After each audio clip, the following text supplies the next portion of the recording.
Maligayang pagbisita at pagbabalik po sa ating munting channel. Narito na po, ang karugtong ng ating istorya. Ika-373 na kabanata. Mabilis na pagbibilang. Matalim na tumitig si Mickey sa kanilang lahat at sumigaw, "Ano, mga tanga ba kayo? Tapos na ba ang pagkukompute ninyo o hindi pa? Nasaan na ang pera? Sandali lang."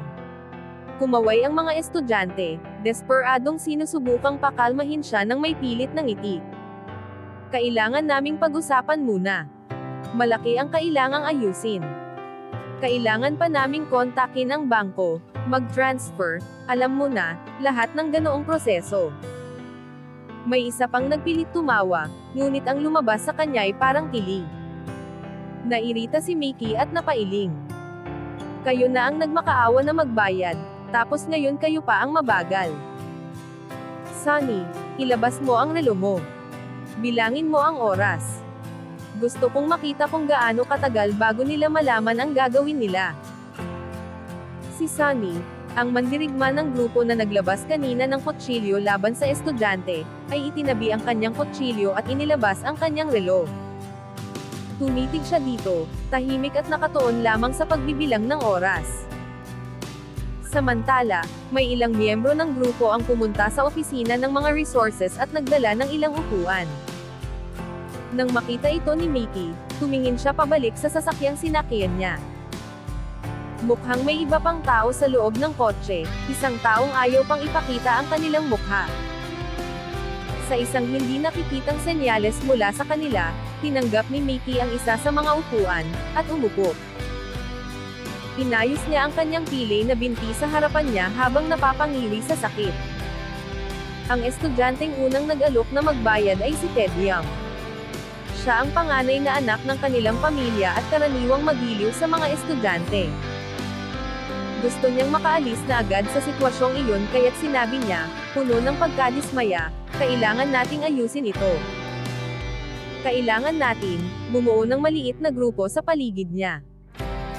Nagpalitan sila ng mga ideya kung paano makakalikom ng pera, pabulong na tila hindi gustong marinig ng mga gang. Habang nag-uusap, paminsan-minsan ay tumitingin sila kay Heidi. Siya ang natatanging mukhang kalmado at hindi natatakot sa kabila ng biglaang pangyayari. "Ano sa tingin mo, Heidi? May maiaambag ka ba?" Tanong ni Ted sa kanya, tuluyang isinantabi ang kanyang pride. May isang estudyante ang nagpilit mag-compute gamit ang kanilang cellphone, tinatansya kung ilan ang kabuoang bilang ng mga estudyante, at magkano ang kailangang iambag ng bawat isa para maabot ang $1,000,000,000. Isa pang estudyante ang napabuntong hininga ng mapait at nagsabing, "Ang galing ng patibong nila, kailangan nating aminin. Sigurado akong ginagawa nila ito palagi. Wala tayong ibang paraan para makalabas dito nang hindi nagbabayad." "Alam ko," sagot ni Ted. "Ito ang pinakamadaling paraan. Hindi natin sila kayang labanan. Kailangan talaga nating magbayad." May ilan sa mga estudyante na umaasa pa ring may magmumula sa kanila ng ibang ideya, ngunit habang dumarami ang pumapayag, na pera lamang ang solusyon, isang mabigat na pakiramdam ng kawalan ng pag-asa ang bumalot sa grupo. Hindi nila maisip kung paano sila napasok sa ganitong kakilakilabot na sitwasyon, mula lamang sa simpleng pagpunta sa kabundukan, para mag-enjoy sa horseback riding. Sa wakas, nagpasya si Heidi na magsalita. Simula nang tanungin siya ni Ted kung may maiaambag siyang pera, nanatili siya sa malalim na pag-iisip. "Ang totoo, aniya, kahit mag-ipon tayo ng $1,000,000,000 ngayon, ano ang pipigil sa kanila na humingi pa ng mas malaki? Patuloy lang nila tayong pipilitin hanggang sa maubos tayo. Hindi natin dapat ibigay sa kanila ang hinihingi nila." Agad na sumenya si Ted kay Heidi na hinaan ang kanyang boses. Ayaw niyang marinig ng mga gang ang sinasabi nito. "Heidi," bulong niya pabalik, "wala tayong ibang pagpipilian. Hindi natin ginagawa ito para sa kasiyahan. Ano pa ba ang ibang magagawa natin? Wala nang ibang paraan." Sumingit ang isa pang estudyante. "Pare-pareho naman tayo rito. Bakit tayo nagtatalo? Ang pera ang mapayapang paraan para masolusyonan ito. Nagpatuloy ang kanilang diskusyon, ngunit tahimik na napagtanto ng bawat isa na may punto si Heidi. Gayunpaman, natatakot silang lahat sa posibleng mangyari kung magsisimula silang magtalo sa isa't isa. Kailangan nilang magkaisa sa harap ng kanilang kaaway. Ngunit hindi sumuko si Heidi. Lahat kayo, galing sa mga kilalang pamilya sa Baltimore, pero pinapabayaan nyo silang kontrolin kayo. Ang kompromisong ito ay walang patutunguhan. Dati kayong matapang, ano na ang nangyari? Tumigil ang mga estudyante sa pagbulong ng kanilang mga argumento. Sa mga mukha nila'y halatang tumama ang mga sinabi ni Heidi. Alam nilang tama siya. Gusto nilang muling maging matapang. Ngunit ang muling pagbalik ni Mickey at ang presensya ng mga armas nito ay nagpatigil sa kanilang sigasig. Umiling si Ted. Guys, huwag kayong mahulog sa mga idealismo nyo. Ito ang realidad ng sitwasyon. Kailangan natin itong harapin. Hindi na niya inintindi kung ano ang magiging itsura niya. Nais lamang niyang makaligtas. May ilan sa mga estudyante ang muling pumabor kay Ted, ngunit may iba pa rin na naniniwala sa mga punto ni Heidi. Sa kanyang argumento, nagawa niyang hatiin ang grupo. Nervyoso si Ted habang tinitingnan ang kanyang mga kaklase. Nag-aalala siya na baka maging marahas hanggang kung hindi nila agad maaayos ang kanilang plano. Malapit sa kanya si Davy, isang malaki ngunit hindi masyadong matalinong estudyante. Gayunpaman, inspirado ito sa sinabi ni Heidi at nadismaya sa mabilis na pagsuko ni Ted. Namulan ng bahagya ang mukha ni Davy at sinabing, "Tama si Heidi. May reputasyon tayong pinangangalagaan, at itinatapon lang natin ito.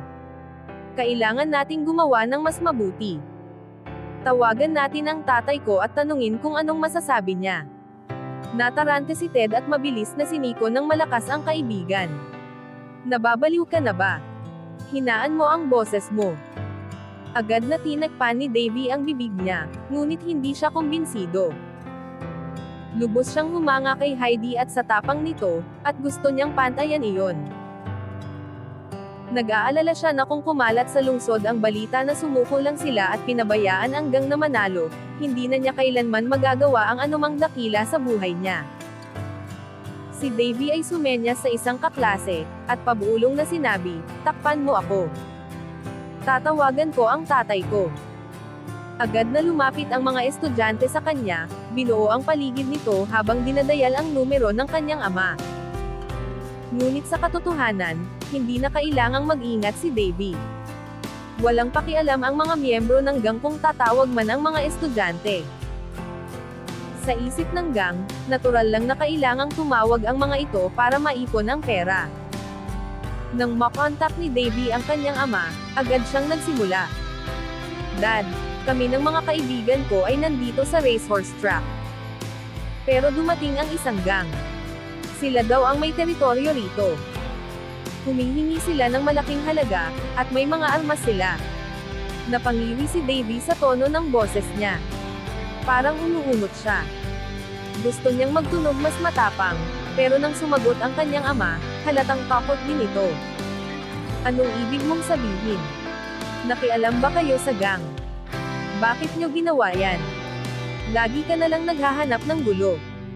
Bakit mo hinayaan ang sarili mo na mapahamak ng ganito?"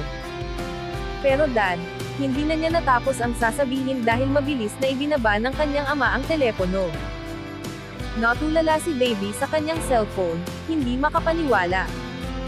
Hindi niya naisip na matatakot din pala ang kanyang ama sa gang. Samantala, ang iba pang estudyante ay nagsimulang magpanik. Dahil wala namang ginawa ang gang para pigilan si Davy sa pagtawag, inisip nilang ligtas din para sa kanila ang tumawag sa kanilang mga magulang. Isa-isa silang tumawag, ngunit sa halip na matulungan, napag-alitan lamang sila ng kanilang mga magulang. Tinawagan din ni Ted ang kanyang ama. Ngunit katulad ni Davy, sinermonan lamang siya nito. "Ted, ano bang iniisip mo? Napaka-irresponsible mo talaga. Ba't ka nandyan? Alam mo naman delikado dyan." Sigaw ng kanyang ama bago ibinaba ang telepono. Ang mga estudyante, isa-isa, ay nakaramdam ng kawalan ng pag-asa. Wala na silang makapitan. Ang tanging pag-asa nilang mailigtas ang sarili nila, ay unti-unting nauupos habang natutuklasan nila na maging ang kanilang mga magulang ay takot sa gang. Hanggang dito na lang po muna. Maraming salamat po sa pakikinig. Pwede po bang humingi ng subscribe bilang pagsuporta sa ating munting channel? Hanggang sa susunod po muli. Stay safe and God bless.